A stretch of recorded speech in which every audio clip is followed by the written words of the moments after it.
You ask Tiger to solve. This deals with linear equations with one unknown. The final result is v equals -5/2. Let's solve it step by step. Simplify the expression. Expand the parentheses. Simplify the arithmetic. Group like terms. Combine like terms. Group all constants on the right side of the equation. Add 10 to both sides. Simplify the arithmetic.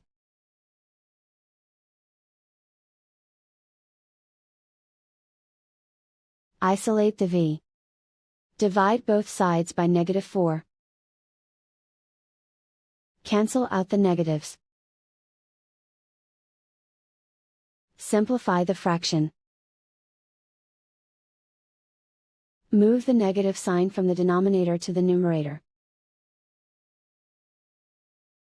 Find the greatest common factor of the numerator and denominator. Factor out and cancel the greatest common factor. And so the final result is v equals -5/2.